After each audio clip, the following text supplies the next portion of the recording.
आणि एका दिग्दर्शकाच्या मुलाखतीनंतर आज या शॉर्ट फिल्ममध्ये काम केलेले खूप सारे ॲक्टर्स आणि ॲक्ट्रेस इथे आहेत.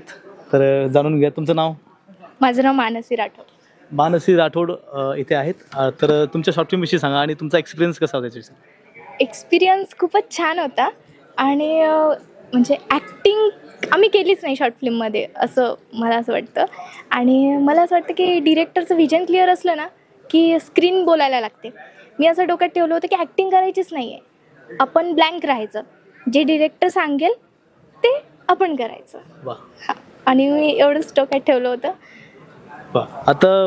आतापर्यंतच्या तुम्ही केलेल्या भूमिका आणि ही भूमिका यात काय असं मला असं वाटतं की काय डिफरन्स होते किंवा कसं तुम्हाला चॅलेंजिंग वाटलं सगळ्या गोष्टी? चॅलेंजिंग हे होतं की ॲक्टिंगच करायची नव्हती.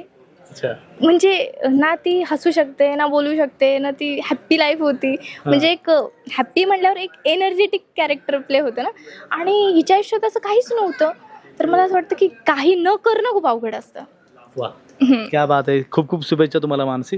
आणि आणखी एक ॲक्टर आपल्यासोबत आहेत, संतोष गडवे सर. यांना तुम्ही खूप साऱ्या मराठी चित्रपटामध्ये, हिंदी चित्रपटामध्ये आणि खूप साऱ्या सिरियलमध्ये बघितले असतील. असे संतोष गडवे सर इथे आलेले आहेत. सर, तुमचं हार्दिक हार्दिक स्वागत आमच्या या चॅनलमध्ये.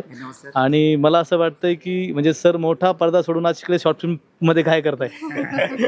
सर, एक सांगायचं तुम्हाला तर, छोटं आणि मोठं असं काही नसतं. आम्ही एक छोट्यामधून काहीतरी मोठं दाखवण्याचा प्रयत्न केलेला आहे. ते आपण बघितलंच असेल सगळ्या शॉर्ट फिल्म. आता काहीतरी एक वेगळं करावं ही आमची इच्छा होती, आमच्या डायरेक्टरची, आणि मग तेच केलं आहे. आता बघू आमचा प्रयत्न कसा होतो तो. सर, आतापर्यंत तुम्हाला मोस्ट ऑफ ज्या भूमिका मिळाल्या त्या भूमिकेपैकी ही भूमिका जरा वेगळी होती. तुम्ही मोस्ट ऑफ पोलिसांच्या खूप जास्त भूमिका निभावल्यात, म्हणजे याच्यावरती थिएटरमध्ये असेल किंवा बाहेर चित्रपटामध्ये असेल. तर या भूमिकेविषयी जरा सांगा, कसं तुम्हाला काय चॅलेंजिंग वगैरे होतं? चॅलेंजिंग म्हणजे सर, आतापर्यंत मी जास्त करून पोलिसच्या भूमिकेत आपण बघितलं असेल. मला ही जी भूमिका म्हणजे वडिलाची भूमिका मी केली, याच्यामध्ये चॅलेंजिंगच होती.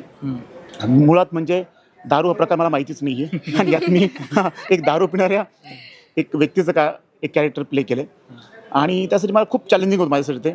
पण आमच्या डायरेक्टरने सांगितल्याप्रमाणे आम्ही ते करत गेलो, आणि ते आपल्यासमोर आहे आता. वा, थँक्यू सर. Thank you sir. तुम्हालाही तुमच्या नेक्स्ट प्रोजेक्टसाठी खूप शुभेच्छा. मानसी तुम्हालाही आणि संतोष सर तुम्हालाही. थँक्यू.